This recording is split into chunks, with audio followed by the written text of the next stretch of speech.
Hey, welcome to this video. Today I want to talk about whether you should invest for cash flow or appreciation.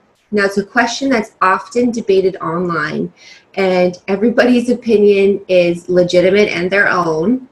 But today I wanted to kind of break it down and talk to you a little bit about what I'm doing and where I stand on cash flow versus appreciation. I wish that there was a short answer to give you as to which way I think you should go with this. But unfortunately, like so many other things, there is no straight and easy answer. It truly is dependent on your specific situation and where you are at in your investing career. So there's different stages of your investing career. When you're younger, you are probably looking to be a little bit more risky with your investments, and you have a little bit more time to grow them, which we know is the #1 best growth factor in your investing. So when you're young, I don't think you should be looking at cash flow as much as you should be looking to leverage as much as you can and buy as many properties as you can using leverage, within reason, of course, so that later in your investing career, when you're looking to retire, you are able to consolidate those properties, sell off the ones that are not performing as well, and keep the ones, as many properties as you need in order to have enough cash flow to cover your retirement expenses. For myself, when I'm looking for an investment property, I'm never looking for a property that is cash flow negative. You never want to invest in a property that is not bringing in money and in fact is coming out of pocket every month. You don't want that. But for me, I'm not investing solely on appreciation at this point in my real estate investing career.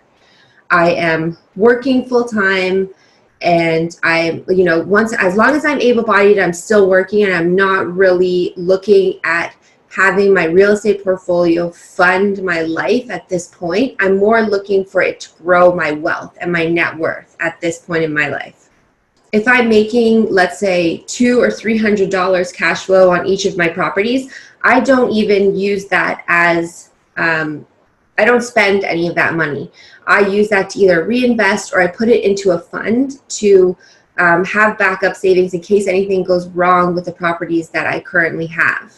Also, for me in my personal tax situation, any income that I get from cash flow is considered taxable income. Any appreciation that I make on a property is only realized when I sell the property, and then it's you get a lot of tax benefits on capital gains more than you do on your income tax. So really, whether you should invest for cash flow or for appreciation, that's personally up to you. But I think you really need to look at where you are in your investing journey. Do you have a job that you love? Are you looking to quit your job? If you're looking to quit your job and have real estate be your full-time income, then you may be in a little bit of a different position, and you may be wanting to focus on cash flow more than appreciation. Something else I want you to consider is, for myself, I'm looking at buying properties at this point in really, really good locations that I know have a ton of potential for growth.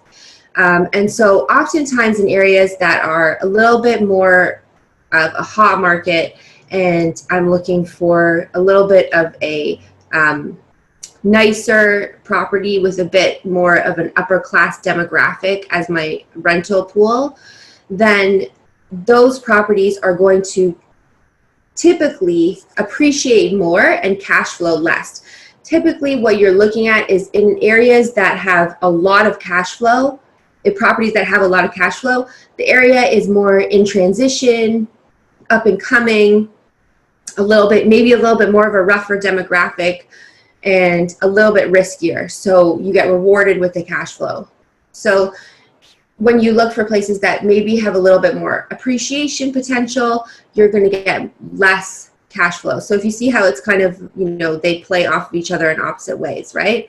And so for myself, I am looking for, like I said, I'm looking for properties that have the huge potential for appreciation, but they're still giving me a little bit of cash flow, and so I'm not out of pocket every month, but I'm also not using the money as income.